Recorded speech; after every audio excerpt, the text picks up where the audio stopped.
You're listening to Melissa and Lori Love Literacy. Today we'll be talking to the amazing Julie Washington. We discuss how literacy learning can be supported by language variations, thinking about language variations as a strength rather than a weakness. How does this apply to reading, writing, speaking, and spelling? Listen in to learn more. Welcome, teacher friend. I'm Lori. And I'm Melissa. We are two literacy educators in Baltimore. We want the best for all kids, and we know you do too.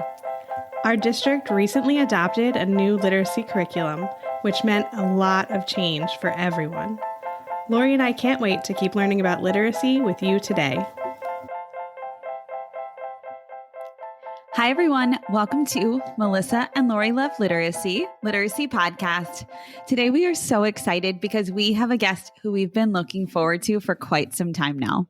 Yeah, we're here with Julie Washington. So we're so excited. She is a professor at the University of California, Irvine, and she focuses her work on the intersection of language, literacy, and poverty in African American children, the impact of cultural dialects on early literacy skills, language development, and disorders. So that's a lot. And we'll talk to her about some of these topics today. But yep, we'll have a great conversation. We're excited. Yeah. So Julie, welcome to the podcast. Hey, how are you? It's nice to finally meet you two and to talk to you about anything and everything. Well, Julie, we're so glad that you're here. Could you start by telling us a little bit about yourself and how you came to study these specific focus areas? Oh, sure. I'd be happy to. I am currently a professor in the School of Education at the University of California in Irvine. I started my career at the University of Michigan, and I was both a doctoral student there, and when I finished my degree, I joined the faculty. And right after I finished my degree, I started doing some work in the local public schools. And I was really interested. There was a lot of conversation at that time about the achievement gap. It turns out the achievement gap is largest in college towns.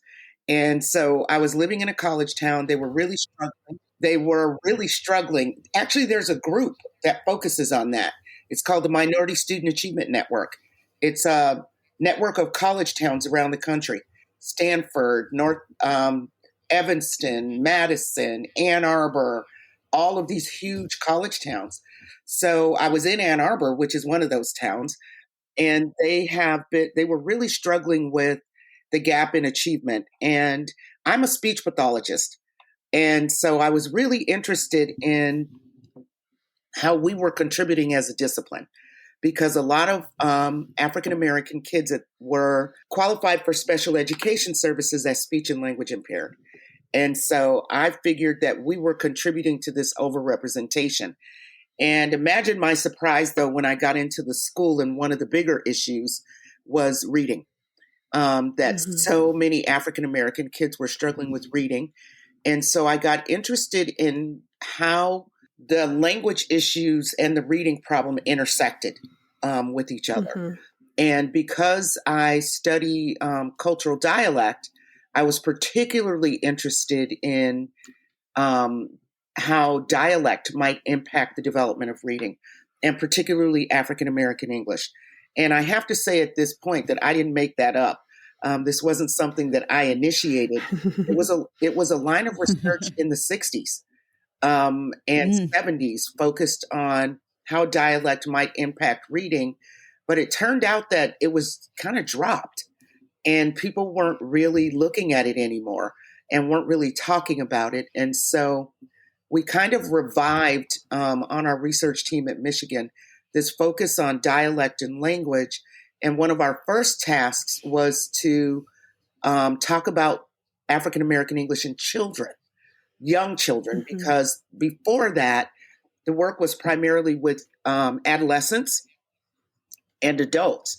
And so we didn't know anything about the developmental nature of dialect.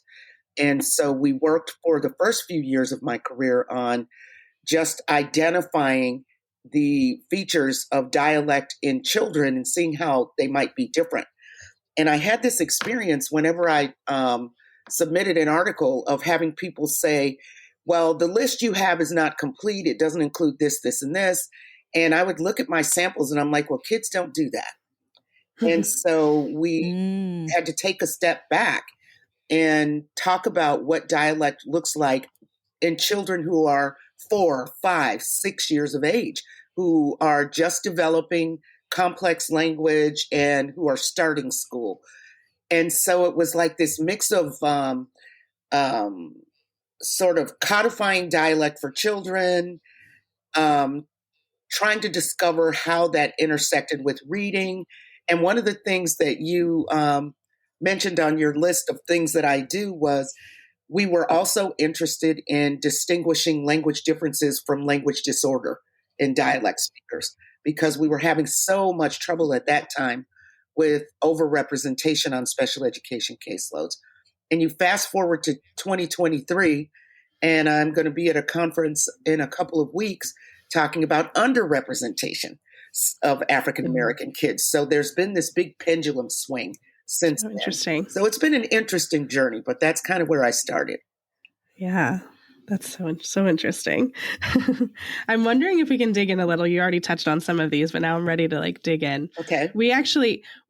So you wrote a great article with Mark Seidenberg, teaching reading to African American children. Now it feels like it was probably a little while ago, but we actually had a podcast where we talked to Mitchell Brookins about that article, and it was a great conversation. So we were excited to have an actual conversation with you about it. But I'm wondering, just to start the conversation, where do we start? What do we need to know about teaching reading to African American children? And I can imagine some people might say, well, don't we just teach all children the same way to read? There's this science now that says everyone learns how to read the same way. So I'm really interested to hear your take on the differences, especially around language. Yeah, it's really interesting because with the focus on the science of reading, there is this sort of, we know the science of reading and we just teach it to all children and then children will learn to read. And so what we're saying is, there's that conversation on the one side, and we've given up the idea with the science of reading, it appears, that differentiated instruction is still important.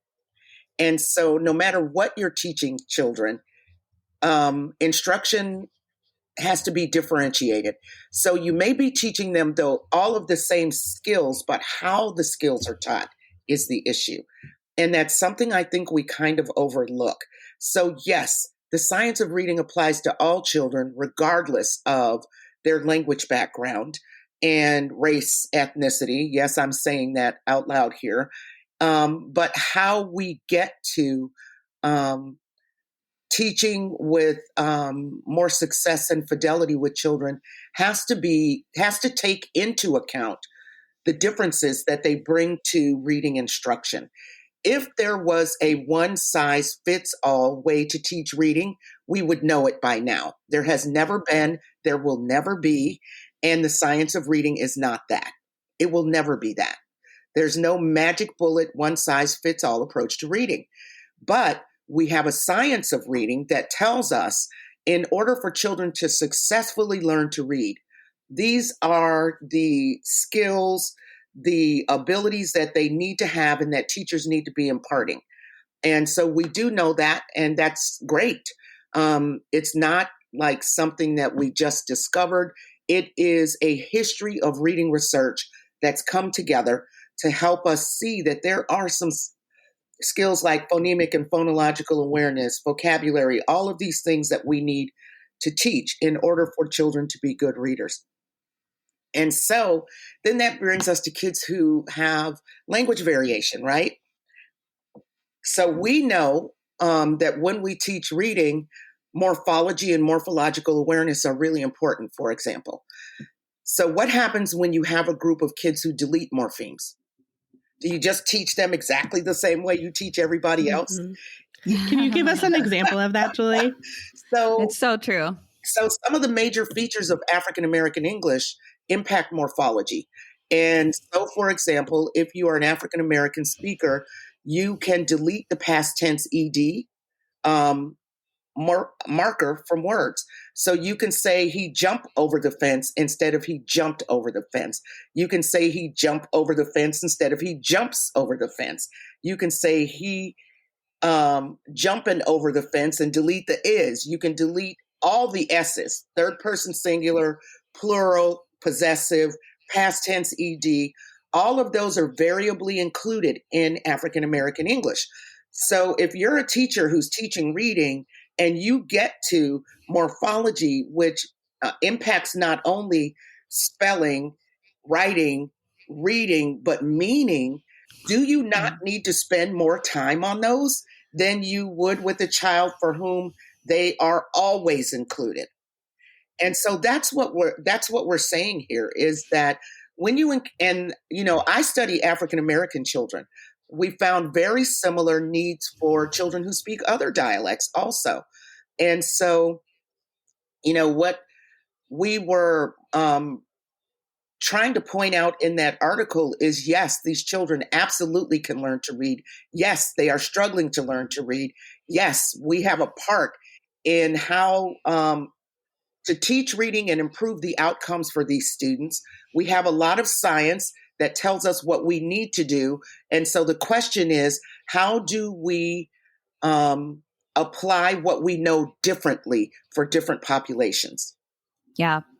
What stands out to me is that it uplifts our learners as looking at their strengths. Yes. And looking at like from a strength-based approach rather than thinking of it as something that is a negative thing, right? It's using the oral language to help support this idea of teaching the general American English, right? Like as it's written and things like that, but then also really respecting the African American English.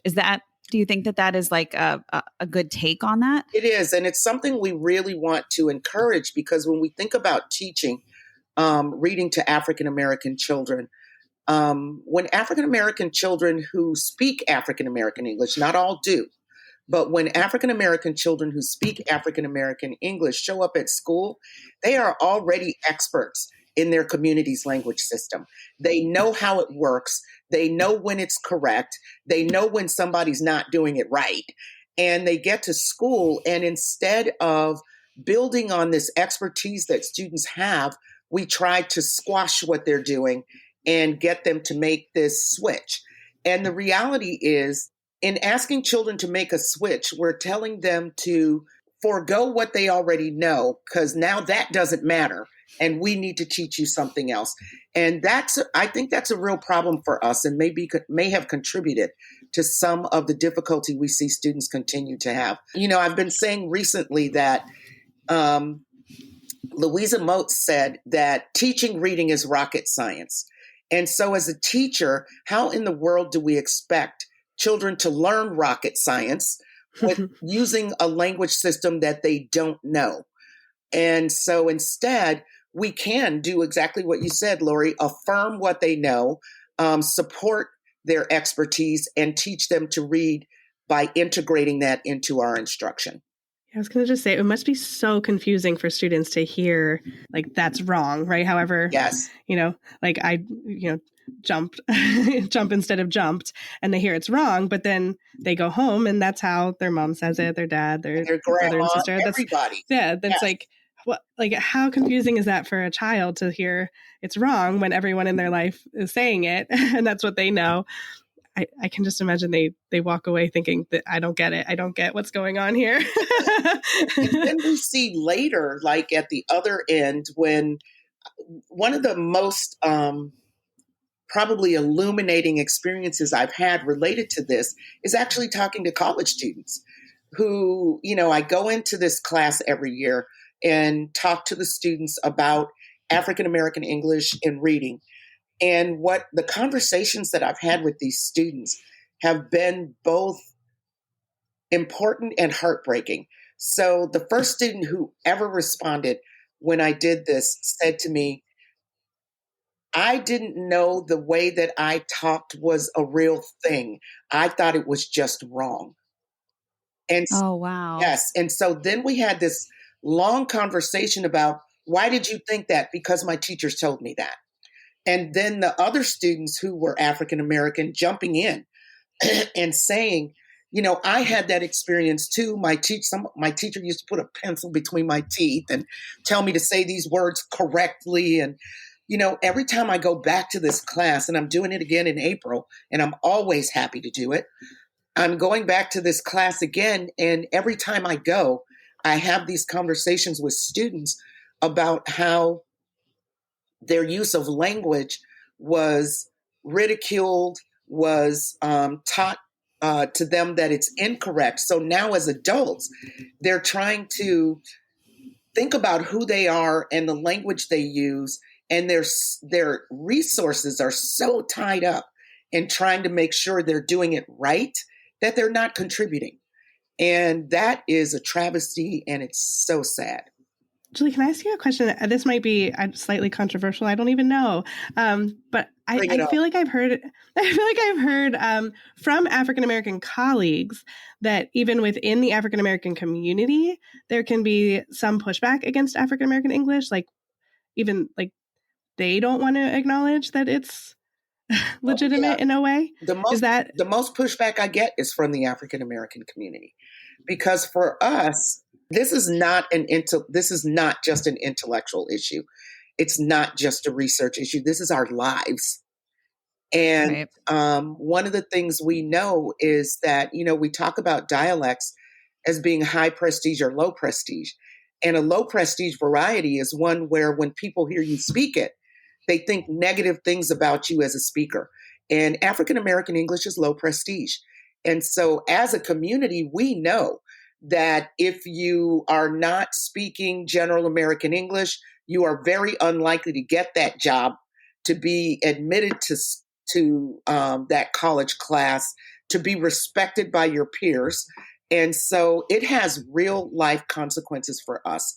And so our parents taught us that you can't use this linguistic system. You can't do this. And so, my mother, she was a stickler for it. She's like, you need to speak the Queen's English, which I do not, but I can't speak General American English. And African American English was not allowed in our home. We were taught that it was incorrect. Wow. And her conversation was that if you want to succeed in this country, in this world, you have to be able to use standard English. And so we all have that history. And we know that no matter what I say, no matter what anybody says, researchers, I actually said this to someone at a conference. He talked about how the esteem that African American English is, with which it's held, has changed. And so it's no longer this really low prestige dialect. And I said, that's not true. The fact that it's popular to study is a completely different issue. Its esteem has not changed, because if a professor candidate walked into your university using African American English in the interview, you would not hire him or her. That is the tug that African American people have. We know we need to teach children to read, but we also know from experience that they have to learn General American English. And so what I'm saying is, we're not talking about children not learning General American English. We're talking about them learning to read. And one of the things we've learned in our research is reading helps you make the switch to General American English. And so reading and language are intertwined. It's a reciprocal process. Language influences reading, and reading influences language. That's something we're learning more and more.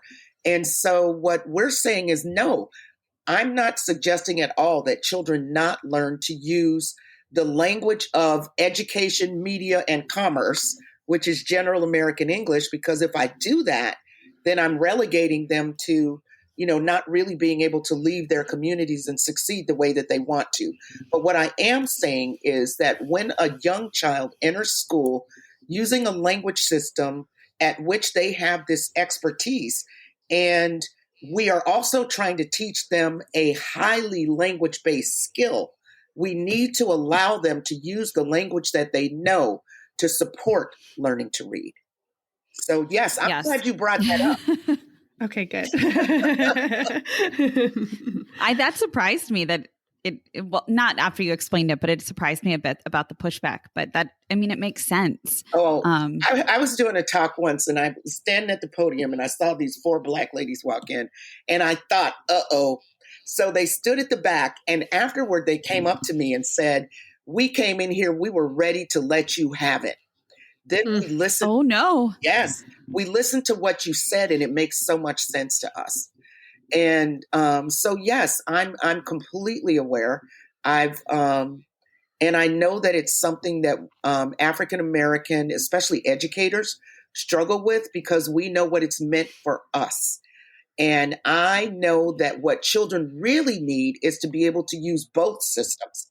So when you're in the community and you're talking to your friends, you need to be able to make that switch and use it in the community if your community speaks it. And then when you're in school, eventually you need to make this transition. But what I'm saying is there is not any reason to beat that transition into kids. And I don't mean beat physically, but there's no reason to hammer this when kids are coming to school and trying to learn arguably the hardest language skill they will ever need to learn, which is reading. There is no reason to do it at that time. Let children use what they know to learn what they need to know. It makes so much sense. And I'm actually wondering, Julie, if we could take a moment, because I think there's some like vocabulary in the article that you wrote, for lack of a better way to put it, or vocabulary that we're using that I think might be helpful for listeners to understand a little bit more deeply. And I'm thinking about like the differences between dialect and language variation. And I'm also thinking about the differences between translanguaging and code switching. Yeah. Are you able to speak about those just so we can all have a baseline understanding? Sure. So in every discipline, we see these changes in vocabulary over time and the way that we're using words, or we switch one word for another because a word starts to take on like a negative connotation for people. And dialect is like that. So when I talk about language variation, I'm still talking about dialect. I'm just not using that word as much anymore. And it's because people tend to think about dialects as subsystems, which leads people, when you're thinking about people, because we conflate people with the way they talk, that dialects are seen as less than the major language from which they derive.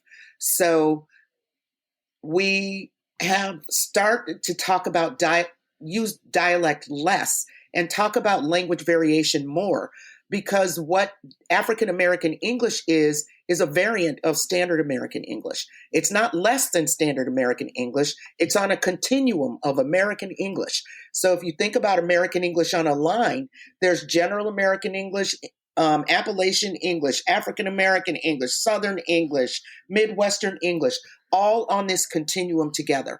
And so by changing the terminology, we're trying to change people's view of how these variations in language work. It's not American English is up here at the top and everything else is under that. It's like, no, it's on the continuum. And so many of us know many different dialects on this continuum, or kinds of language variation. When I was at Georgia State, I had a student who spoke Southern English, General American English, Gullah, and African American English, all on this continuum of American English. And so that's why we are talking about language variation more than we are calling it dialect. So it's this sort of shift in the way that we're thinking about variations in language. Translanguaging and code switching are interesting because they're not different. Translanguaging is a kind of code switching, but the way that we talk about code switching primarily in research and in practice is making a shift from one code to the other completely. So when I talk about code switching, I'm saying you came in here using African American English. Now I want you to switch to the use of General American English. And that's not really what we want children to do, especially when they're learning to read. And other countries are better at this, especially South Africa. I met with a professor there who does translanguaging research, and I read a lot of his work. And I agree that what translanguaging says is not you need to make a switch. It means that you need to have access to your full linguistic repertoire when you're learning a language skill. So you don't need to switch from what you know to the code that this new thing is using. You need to use your whole repertoire to help you move toward this other system and to help you learn in this system. And so that's kind of the change we're talking about with translanguaging, that when we're talking about teaching children to read, if you look at the writing of African American children who use African American English, you'll see that it's sprinkled with African American English. So kids are naturally translanguaging. They're taking the system that they know and they're mixing it with the new system that they're learning. And they do it naturally. And so our view is that if you can allow children to use everything they know about language to learn these new things, that the connections that they'll make will be clearer and stronger than taking a system that you don't really know very well and trying to learn this really hard thing using this new system. Your kids are just not making the connections. And so what we're learning is that, yes, we're able to teach like decoding to African American children when they're young. They look pretty good on our instruments. Then about third grade, they don't look very good anymore. And we start seeing like this downward shift. And some of it is a shallow knowledge of the things that we're teaching, that they've never really made these strong mental representations, strong connections that we thought they were making, and they don't have the opportunity to do so. And in this article, we talk about translanguaging, letting them use their own system to help them make these connections. But also we talk about more opportunity for practice, more exposure, because this is not only new to me as an academic skill, it's new to me as a linguistic skill. Right. And that's what I keep thinking is when kids are like writing is the highest form of output. So language is that in between. And that's really like the bridge that we're talking about here, right? Like between reading and writing and that input output, if you will. Yeah. And that's what is striking me is like that this is the bridge. It's something that's familiar and we want to keep that familiarity there. Yeah. It's interesting you say that because the World Health Organization has a picture of translanguaging that I use. And the picture is of a person with a puzzle piece and a hole in the bridge. And the job is to take that piece and fit it onto the bridge so that you're bringing these two pieces together. And so that's exactly what it is. I promise I didn't see that before I said that. Well, it's funny because it took me there naturally. And that's exactly what this picture shows. It's that I have this piece that is me, and I need to connect what I know to this other piece of the bridge that's in front of me so that these two things make sense for me. Yeah.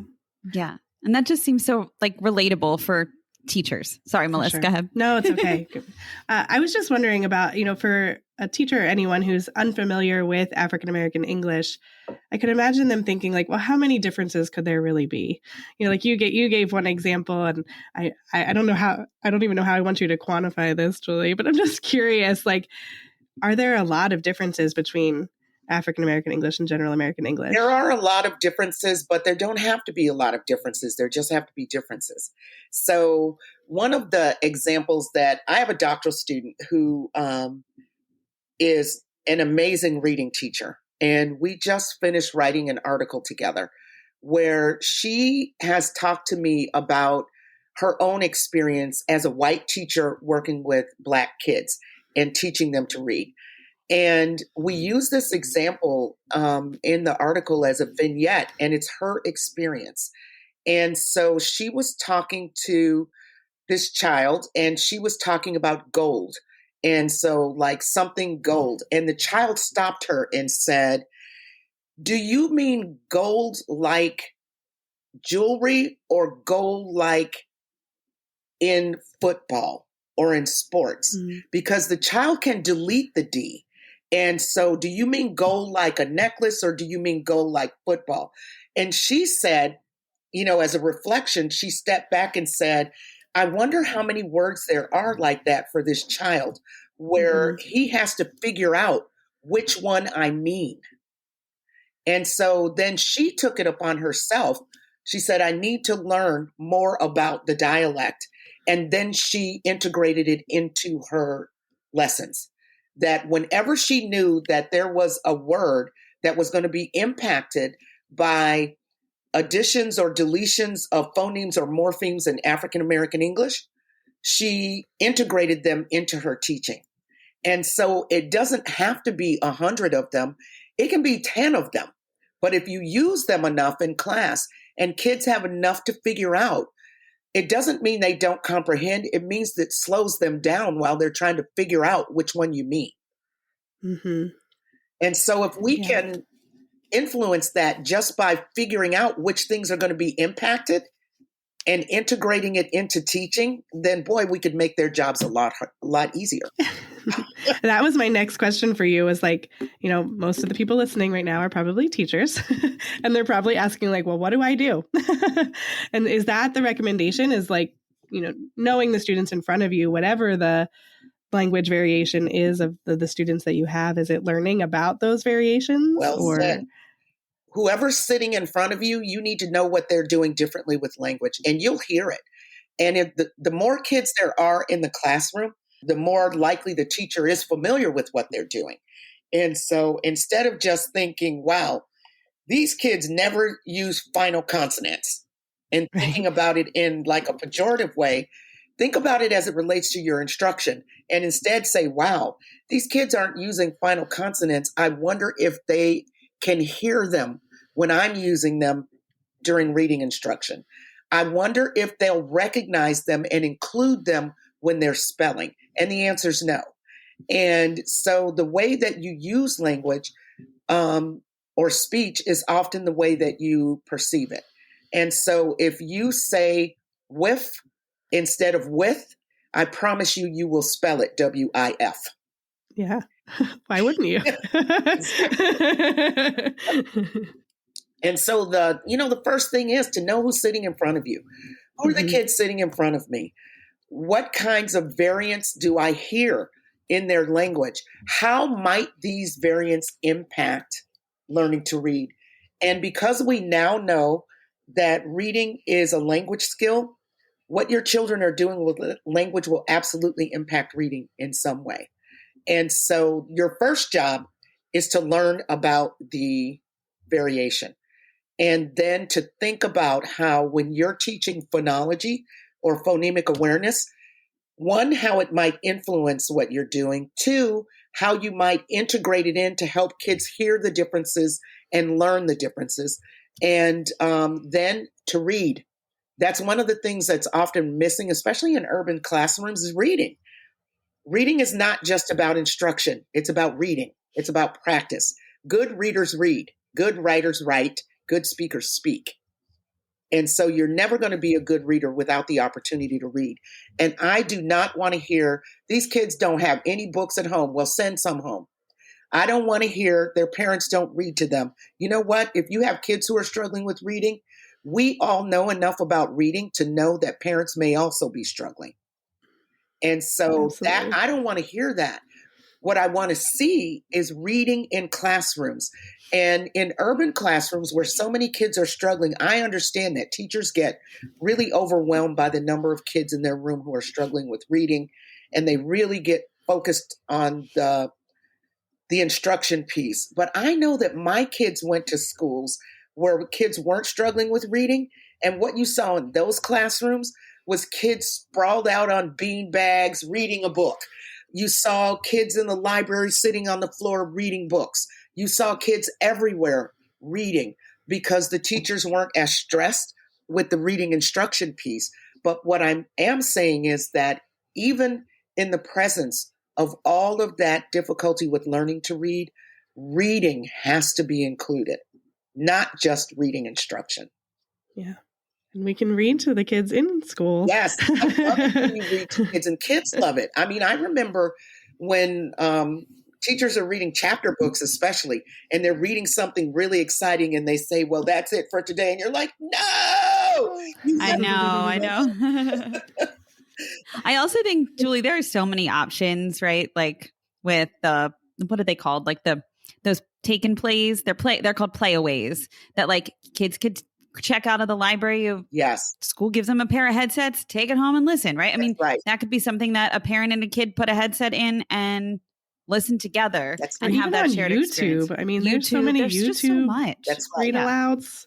So I love that idea of like taking away the excuses, because it really is. There's so many options. That's right. There are ways for kids to get access to books.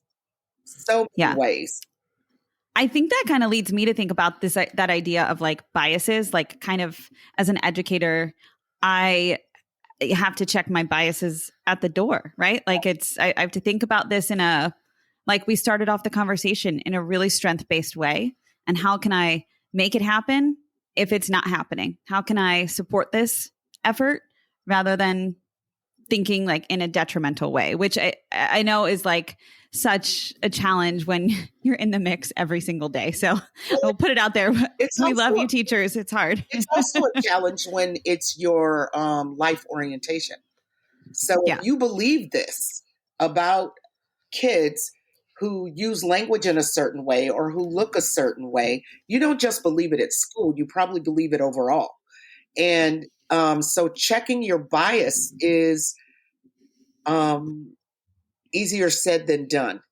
And when I say to teachers, you need to believe that all the kids in your class can learn, and that because you are a certain child, you can't learn. I promise you, all the teachers in the room will say, well, of course I believe that. So it's hard to change something that you don't know is an issue for you. So in some ways, at first, you have to identify your biases. And once you identify them, then work on changing them.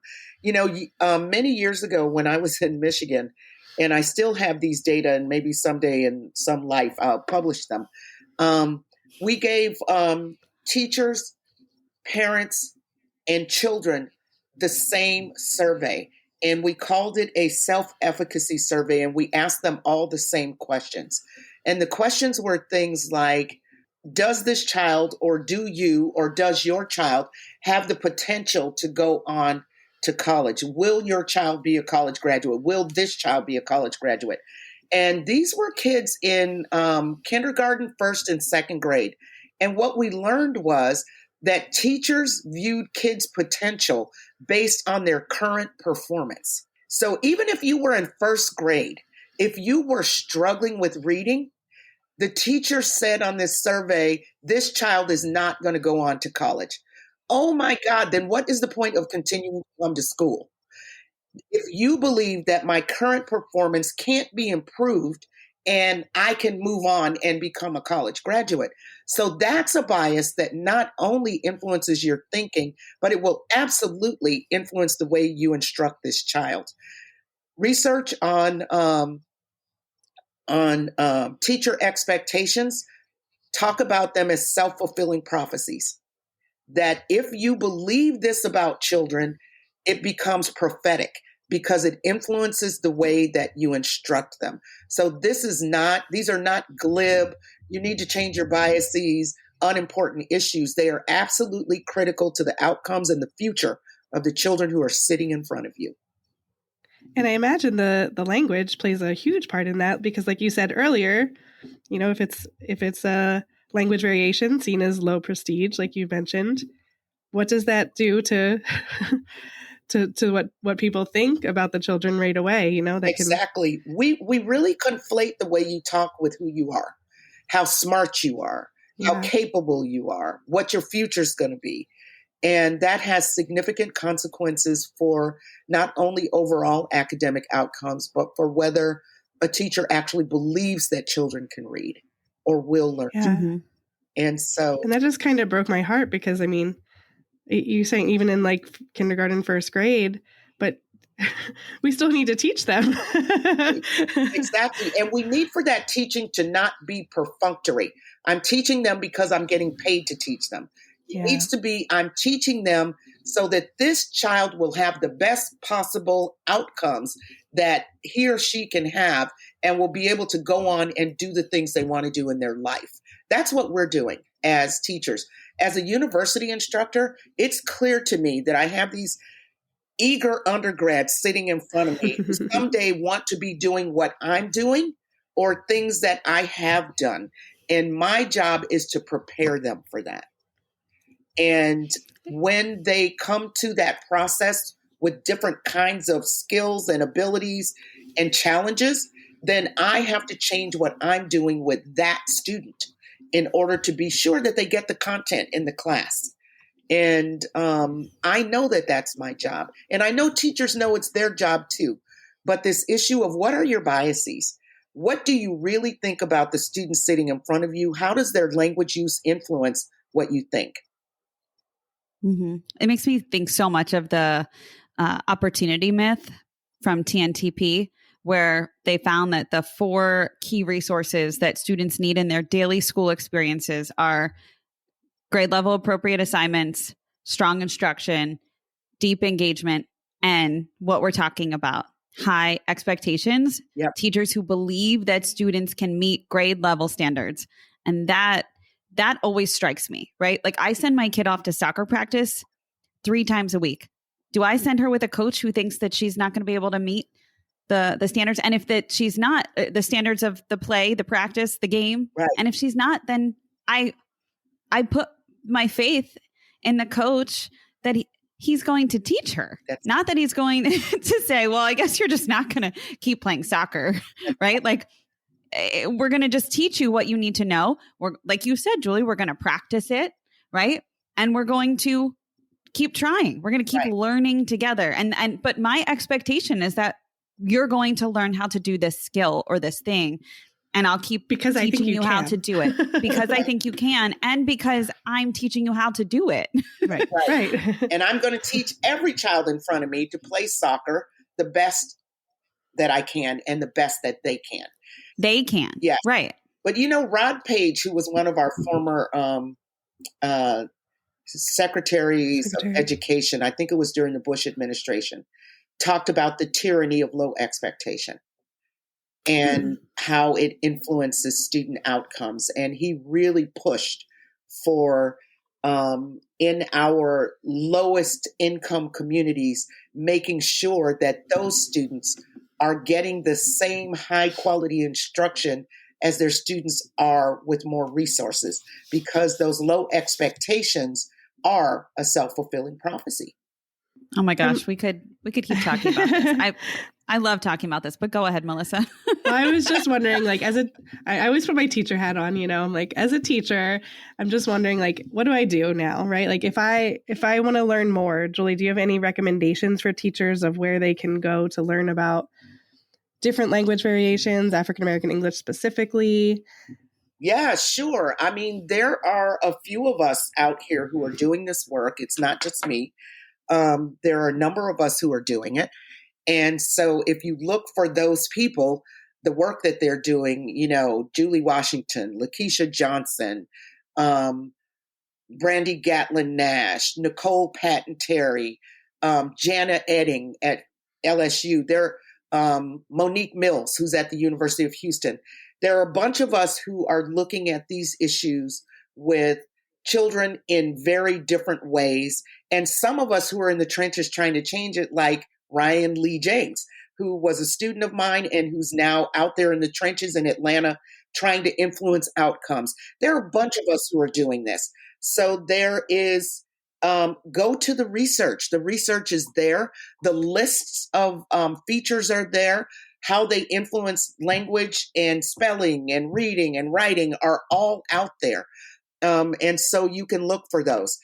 Also, I learned, and I don't think they're, like letting people know well enough, is the LAUSD, the Los Angeles Unified School District, has a program called Oh, I know I'm not going to remember it because I'm talking. I think we wrote it down. Is it the Academic English Mastery Program? That's it. The Academic English Look at Mastery us. Program. So on their website, they have taken all these different language variations, Hawaiian influenced English, Spanish influenced English, African American English, and listed the differences that you will see in those language variations from General American English. And I think that's a fantastic resource.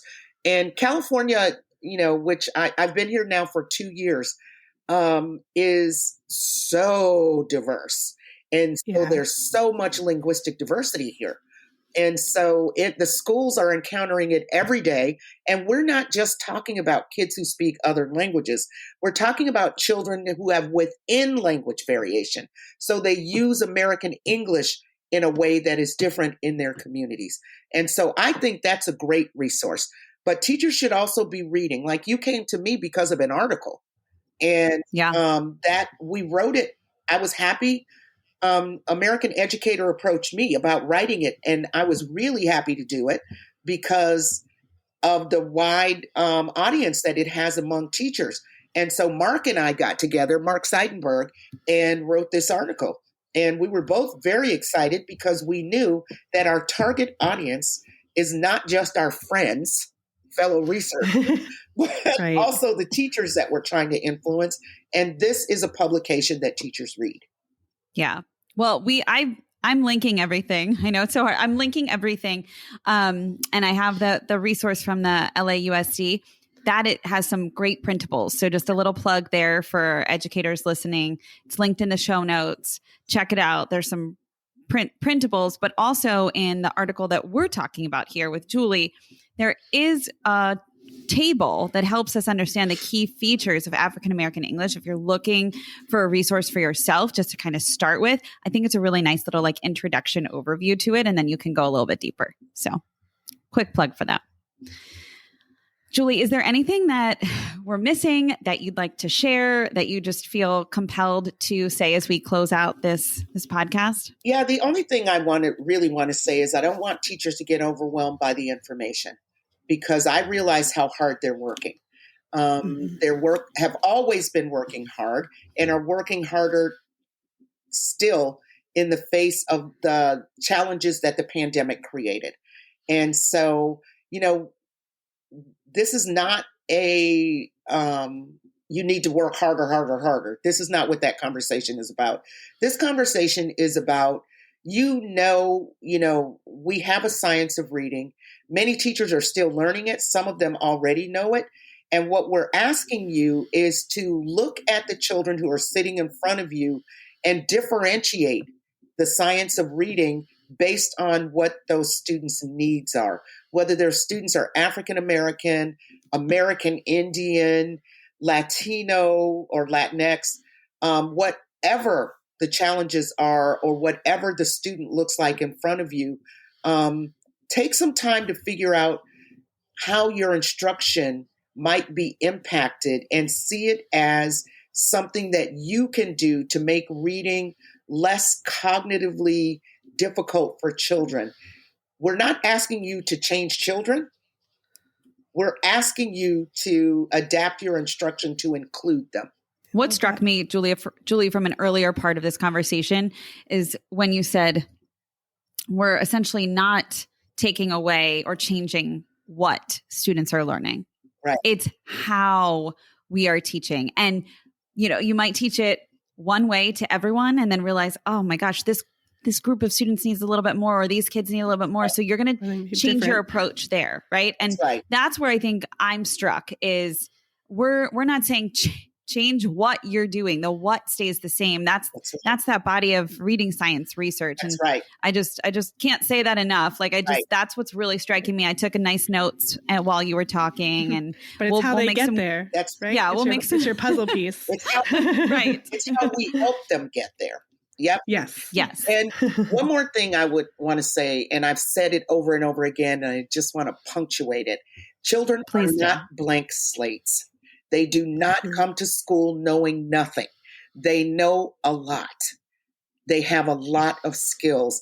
And it's incumbent upon us to figure out what those skills are and how we can leverage them to help them learn to read. They know so much and they have a lot of linguistic expertise. It is not always in the language of the classroom or the language of print, which is more important. And so what they know and what we need them to know, we're extending what they know. We're not erasing what they know. So we're not trying to get rid of what you already know. We're trying to extend what you know to include what we're trying to teach you. Mic drop. That's so good. Well, Julie, thank you so much for this amazing conversation. I'm wondering if you have a couple minutes to do some fun questions with us at the end. Sure. All right. So we have a round of 4 rapid fire, no pressure questions just to learn a little bit more about you. Okay. Are you ready, Lori? All right. So our first question is, what do you love to read? You're assuming that I read. Oh. I guess nothing is a completely appropriate and fine answer. But when I read, I love mysteries and kind of crime kind of books. Nice. What do you love to watch?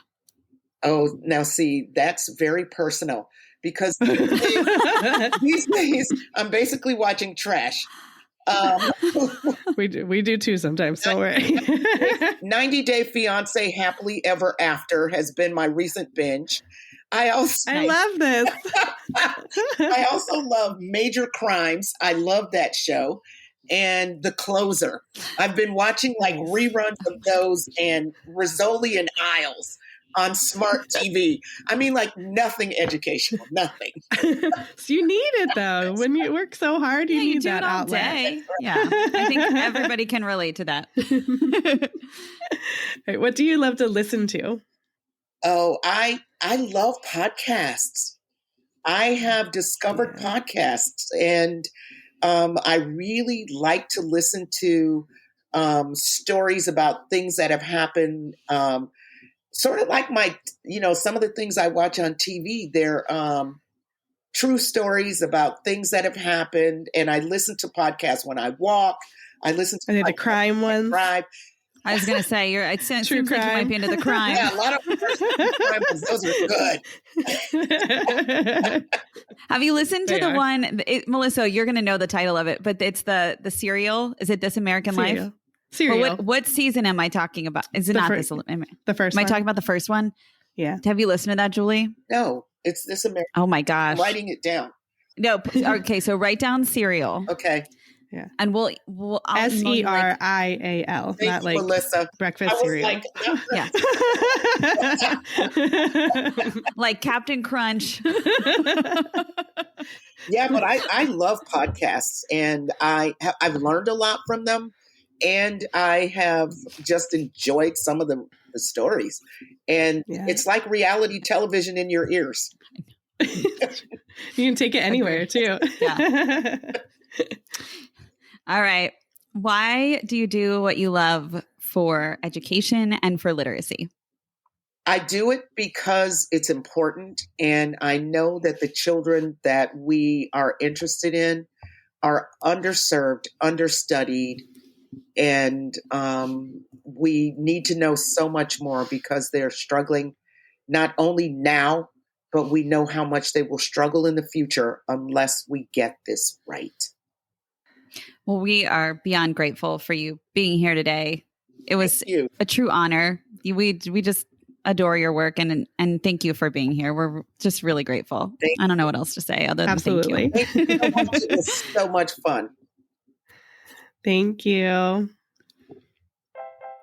Thanks for listening, literacy lovers. To stay connected with us, sign up for our email list at literacypodcast.com. And to keep learning together, join the Melissa and Lori Love Literacy Podcast Facebook group, and be sure to follow us on Instagram and Twitter.